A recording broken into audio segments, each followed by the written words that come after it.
के मुख्यमंत्री श्री आदित्यनाथ योगी जी के पिताजी नहीं रहे। उत्तराखंड में इनका जन्म हुआ था और इनके पिताजी वर्तमान में 88 साल की उम्र पूरी कर चुके थे। एम्स में इलाज चल रहा था दिल्ली में।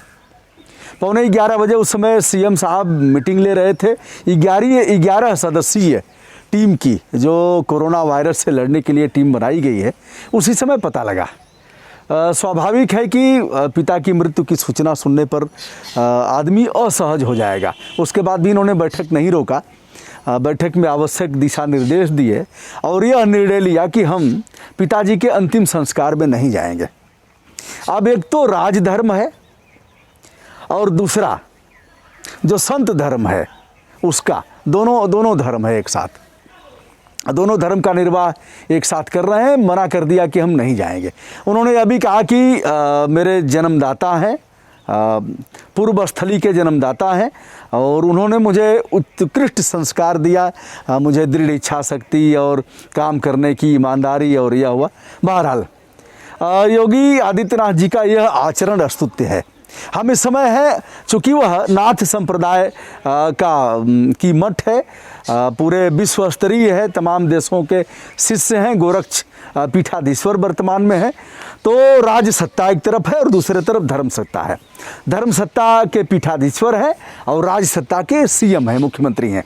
उन्होंने यह भी कहा कि इस समय कोरोना वायरस के चलते 23 करोड़ जनता की जिम्मेदारी हमारे ऊपर है। और उन्होंने यह भी उस पत्र में उल्लेख किया है कि पूजनीया माताजी और अन्य लोगों से मैं चाहूँगा कि सोशल डिस्टेंसिंग का पालन करें और जो नियम बताए गए हैं उसे धारण करें अपने जीवन में। कल उनका अंतिम संस्कार होगा। हमारे साथ नाथ संप्रदाय की ही एक मठ है जहाँ के पीठाधीश्वर हैं श्री ओमकार गिरी जी। एक बार आप बताएं कि यह पीठ कौन सी है जिसके पीठाधीश्वर आप हैं? जय गुरु गोरखनाथ जी। नाथ संप्रदाय शैव संप्रदाय का एक विभाग होता है जी, जिसमें पूरे संसार में नाथ संप्रदाय से जुड़ी हुई कई मठें हैं जी। उन्हीं में से एक सिद्धपीठ बाबा ठड़ेश्वरी नाथ जी का ये मठ है सराय गोकुल में स्थापित जी। तो मैं इस तपस्थली से जो है आज जो हमारे मुख्यमंत्री योगी आदित्यनाथ जी के पिताजी का स्वर्गवास हुआ है जी, मैं उनके दिवंगत आत्मा के लिए गुरु गोरखनाथ जी से और अपने बाबा ठड़ेश्वरी नाथ जी से जी, दोनों लोगों से हृदय से प्रार्थना करता हूं कि उनके पिताजी के दिवंगत आत्मा को शांति प्रदान करें। और देखिए, कहना तो बहुत आसान है कि पिताजी और माताजी के मृत्यु के उपरांत में हम जो है नहीं जाएंगे उनके दाह संस्कार में जी, लेकिन ऐसा कर पाना बड़ा कठिन है। यह जो है, अच्छा यह है क्या, जैसे पीठाधीश्वर आदमी होता है हाँ, तो फिर नहीं जाएगा अपने घर, वो लोग भले ही आ सकते हैं। हाँ, यही परंपरा थी जी कि जब उस संप्रदाय के गद्दी पर आसीन हो जाते हैं तो वहाँ पर माता पिताजी लोग आते रहते हैं, दर्शन देते रहते हैं, दर्श स्पर्श करते रहते हैं जी। लेकिन वो पीठाधीश्वर यदि संन्यास धर्म का निर्वहन कर रहे हैं तो नहीं जाते हैं। और चूँकि यह पीठ है दोनों में है, संन्यास धर्म में भी है और गृहस्थ धर्म में भी है। तो गृहस्थ धर्म के लोग तो साथ में रहते हैं माता पिताजी के, किंतु जो सन्यासी होते हैं वह वापस घर पर नहीं जाते हैं। किंतु ऐसा देखा गया है कि किसी विशेष परिस्थिति में कुछ सन्यासी लोग जो है अपने घर पर गए हैं, माता पिता के दाह संस्कार में जो है शामिल हुए हैं।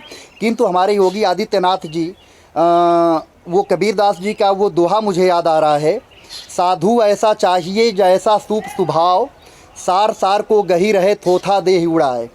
ये जो है स्पष्ट कर दिए कि ये जो है इस राष्ट्र धर्म को श्रेष्ठ माने हैं। और पिताजी के दिवंगत आत्मा के लिए जो है हम सभी मठाधीश लोग जो है ईश्वर से प्रार्थना करते हैं कि उनके आत्मा को भगवान शांति प्रदान करें। ओमकार गिरी जी ने बड़ी बात कहा कि उन्होंने राजधर्म का भी निर्वाह किया और जो संत जो संप्रदाय इनका है उस धर्म का भी निर्वाह किया। बड़ी बात है, उन्होंने 23 करोड़ जनता की बात किया है। हम विनम्र भाव से श्रद्धांजलि देते हैं उनके पिता श्री आनंद सिंह बिष्ट जी को, जो वन विभाग में रेंजर रहे। सेवानिवृत्ति के बाद 88 साल उनकी उम्र पूरी हो गई थी। और इस दुख की घड़ी में सीएम श्री आदित्यनाथ योगी जी को भी यह दुख सहने की क्षमता परमात्मा दें। आज का हमारा वीडियो कुछ इन्हीं संदर्भों में और इस कृत्य से जो सीएम आदित्यनाथ योगी जी ने आज निर्णय लिया है, पूरे प्रदेशवासी और देश के लोग इसे अच्छी दृष्टि से देख रहे हैं कि यह परिवार से बड़ा यह धर्म है। ऐसे ही तमाम महापुरुषों ने भी किया था। भगवान राम ने भी कहा था, जो अनीति कछु भाखों भाई तो मही बर जाओ भय बिसराई। सम्राट अशोक ने भी कहा था, यदि प्रजा को कोई दुख होता है, मैं रनिवास में भी रहूंगा तो मुझे छेड़ने का अधिकार प्रजा को है। विनम्र श्रद्धांजलि। बहुत बहुत धन्यवाद।